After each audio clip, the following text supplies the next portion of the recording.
Good evening, everyone. Welcome to Black Logic. Following the failure to pass a continuing resolution, Representative Thomas Massie has advocated for a shift in legislative procedure.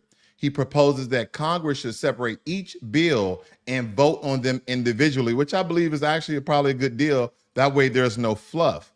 Rather than combining multiple issues into large omnibus bills, Massie argues that this approach would enhance transparency and accountability in the legislative process, because one thing they know is when they make these massive documents where it's only probably 3 to 4 subsidies bill, rather all this CR extra funding to slush funds and all the sorts of government pet projects that most of the money is probably going inside of their pockets nonetheless. So transparency is a good thing when it comes to government and when it comes to your American tax dollars, and they should separate these bills so we can have transparency.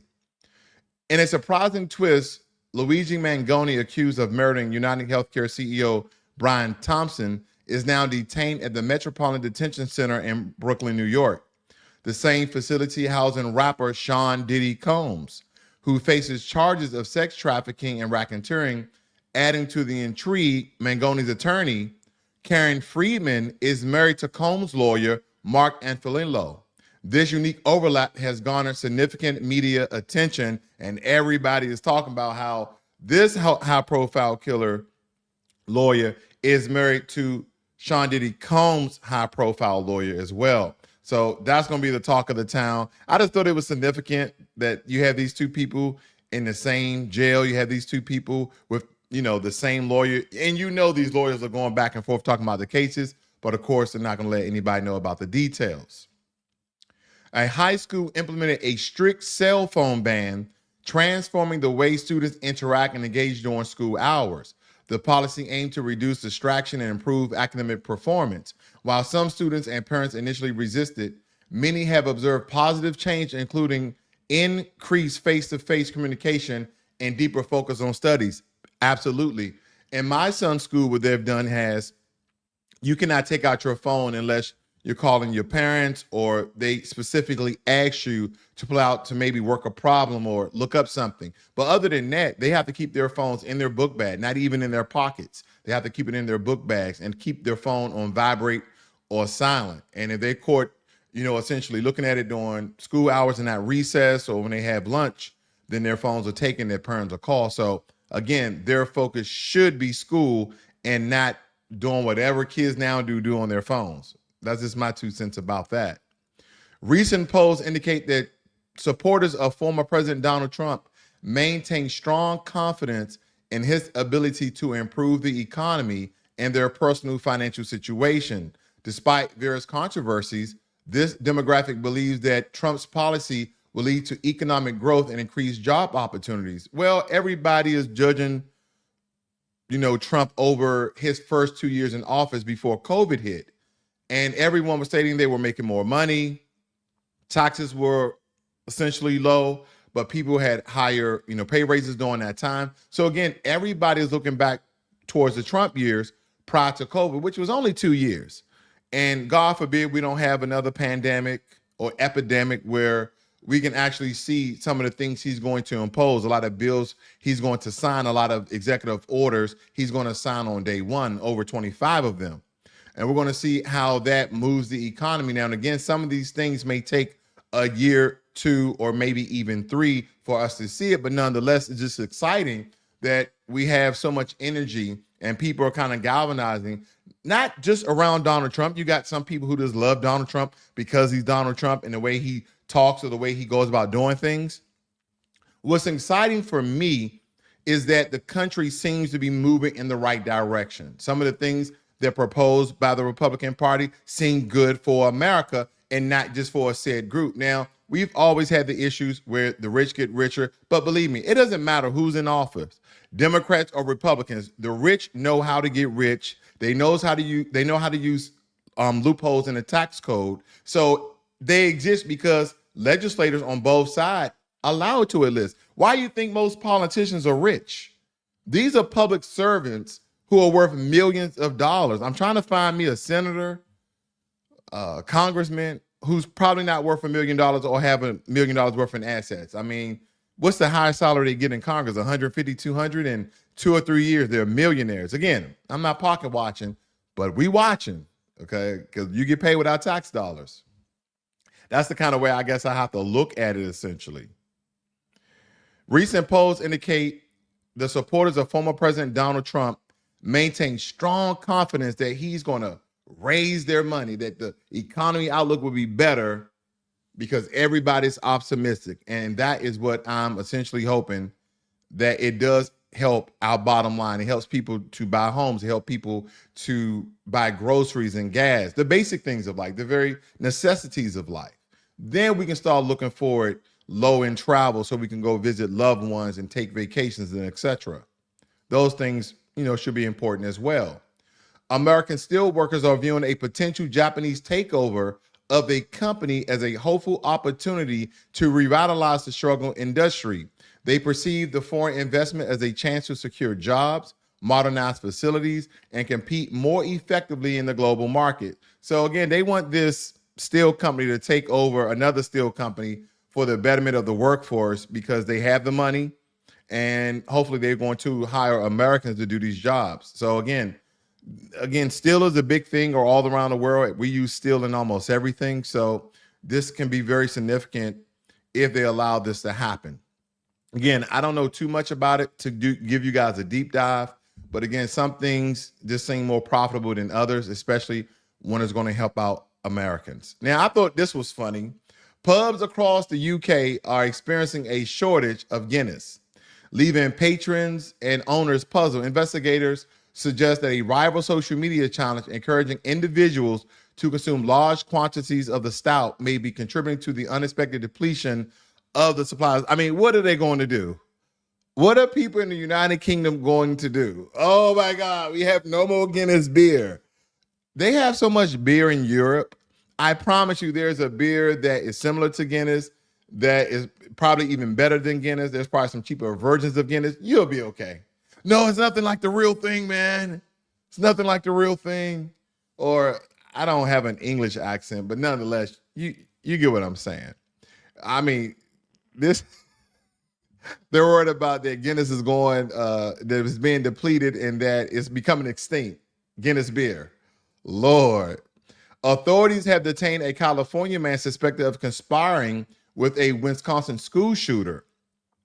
Investigators revealed that the individuals communicated extensively online, discussing plans and sharing resources. The case underscores the challenges law enforcement face in monitoring, preventing coordinated acts of violence across state lines. And they're stating that this man, the teenager and this man who conducted the school shooting, were actually having contacts. They were having communication back and forth.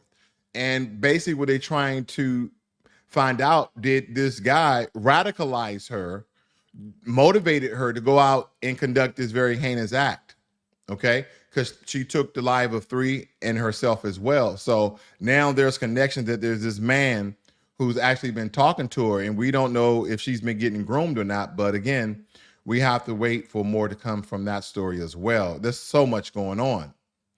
In a stark escalation, Russia has launched a missile strike on Kiev following President Vladimir Putin's recent threats. The attack resulted in significant infrastructure damage and civilian casualties. International leaders have condemned the aggression, calling for immediate de-escalation and renowned diplomatic efforts. This is going on forever. I think, are we at 2 years with this particular conflict? And the reason why that's significant, because I don't want the loss of life on either side. I wish that the Russians just go back across the Russian line. But again, there's some complex political issues that I'm not, just aware of. So I don't want to speak too heavily on it, but I don't want anyone to lose their lives, right? I don't know the cause of war. Usually war stems from a disagreement. And from that disagreement came a debate prior to that. So again, I just wish that we weren't involved in it monetarily. I just wish America was not funding one side of the war. And then I know, they're going to need help. Again, now NATO is stepping in. See, after America has given, Ukraine $100 to $200 billion, I mean, it's just billions of dollars, right? Just of American tax dollars, high inflation, high taxes, high gas prices, high grocery prices. It's just American tax dollars working for other people. And granted, if we got organizations like NATO, now they have stepped in because America, with President-elect Donald Trump, say, yeah, I don't know if we're going to be funding this war too long. I don't know if we're going to be involved. So NATO like, oh, well, let's step in now. You should have been stepped in. And then the president of Ukraine stated that, well, if you guys don't give us more money or funding and support and resources, I'm just going to start to develop nuclear technology. I'm going to do nukes. I'm going to do atomic bombs. He gave him, like, America or NATO ultimatum if he doesn't receive their support. That is ridiculous. He's playing bully ball in a very fetal position. I'm just not understanding the logic. I'm not understanding the strategy. Play tough. I mean, when you need someone's help, okay. We'll see how that works out. Hopefully we got the balls not to fall for it. As a government shutdown looms, it's crucial to understand who will continue working and who will be furloughed. Essential services such as national security and public safety operations will remain active, while many federal employees face temporary layoffs. The shutdown could disrupt various public services and delay government process. So hopefully, as we're alive, hopefully this was already signed and the government won't shut down midnight tonight. Hopefully they get something done. So again, hundreds of thousands of Americans are not being affected. Okay. We don't want, I think roughly the people who won't get paid is around 2 million people. That's a lot of people not to get paid. And the money, the funds that they're getting paid, who is that money connected to? Is it connected to their husband? Is it connected to their wife? Is it connected to their kids? And what I mean by that is, what is that money subsistence for? Does it help you to pay your mortgage and rent, your food, your groceries, your gas, your Christmas presents, etc., your health care? So if people are not getting paid, then other things are not getting paid either. And those are connections that we essentially need to make. Tesla has announced a recall of nearly 700,000 vehicles. Tesla. Due to its issues with the tire pressure monitoring system, the malfunction could lead to drivers being unaware of underinflated tires, posing safety risks. Owners are advised to contact Tesla service centers for necessary inspection and repairs. I just hope that they don't have anyone to lose their life over a simple malfunction. But 700,000 vehicles is a lot of vehicles to recall. That's a lot of vehicles to recall. And granted, other major car makers have had large recalls too, just like when the Prius was running out of control and running into things. So cars have malfunctions all the time, but make sure you guys take care of that. I don't know if you guys was aware of that. If you have a Tesla, if you have a Cybertruck or one of the vehicles VIN numbers that they put on recall. So that's important.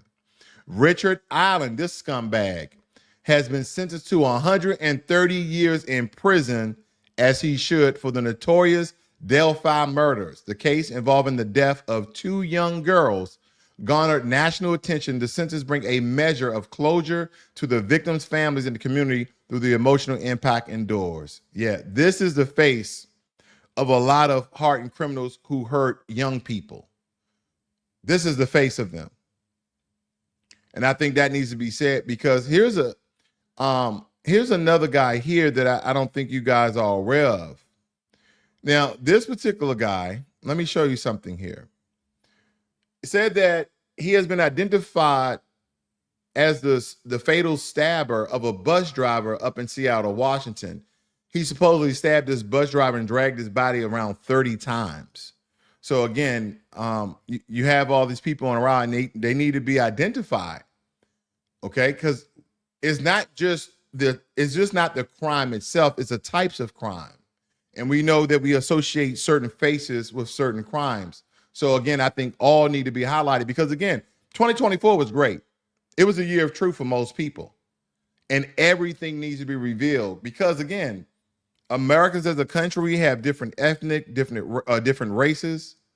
So, and we can't essentially or consciously or just believe that one group is better than the other, because again, legacy and mass media has done a work on the American people to paint narratives and perspectives and stereotypes.